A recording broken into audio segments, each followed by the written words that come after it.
Elkeen van ons smag na 'n toekoms. En in 'n sekere sin kan 'n mens eintlik sê dat ons as moderne mense toekomsgerigte mense is.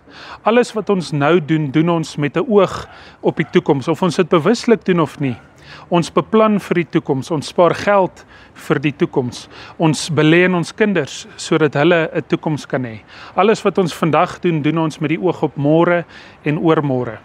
Maar die antieke mense het 'n bietjie anders gedink oor oriëntasie. Hulle was nie so toekomsgerig soos wat ons gerig is nie. Hulle was eerder verlede gerig, na die geskiedenis toe gerig gewees. En ons sien ietsie hiervan in die lewe van Israel. Wanneer die Here die 10 gebooie vir die volk gee, vir Moses gee in Eksodus 20, dan val die Here nie met die deur in die huis in nie. Hy begin nie sommer dadelik en sê vir Moses, dis die eerste gebod en dis die tweede gebod en dis die derde gebod, dis wat ek alles van julle vra nie. Nee, die Here vat 'n tree terug en hy begin by hom en Israel se storie. En hy sê, ek is die Here jou God wat jou uit Egipte uit die plek van slawerny bevry het.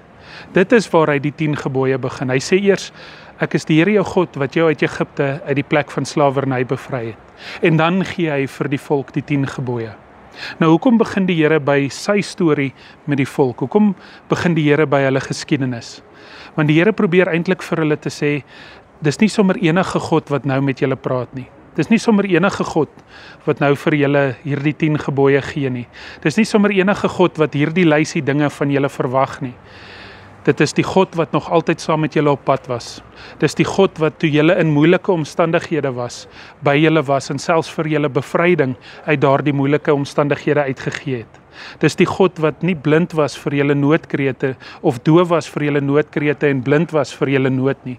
Dis die God wat raak gesien het en gehoor het. Dis die God wat nou hier besig is om met julle te praat.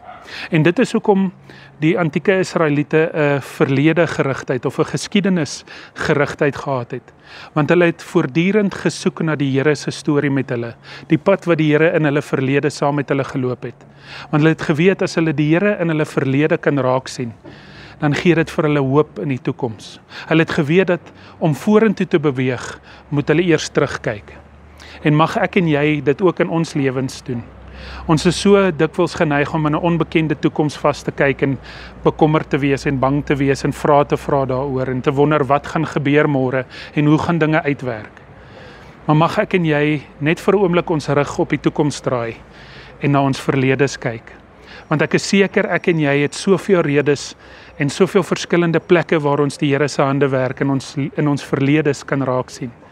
En mag ek en jy deur dit te doen die moed kry om vorentoe te loop. Mag ons terugkyk om vorentoe te kyk. Hemelvader, dankie dat U in elkeen van ons se verledes is en nog altyd was. En Vader, dankie dat dit vir ons hoop gee op 'n toekoms. Al weet ons nie hoe daardie toekoms lyk nie, weet ons U sal daarin wees omdat U nog altyd by ons was. Vader, help ons en lei ons in hierdie dag en in hierdie week om dit te onthou. Amen.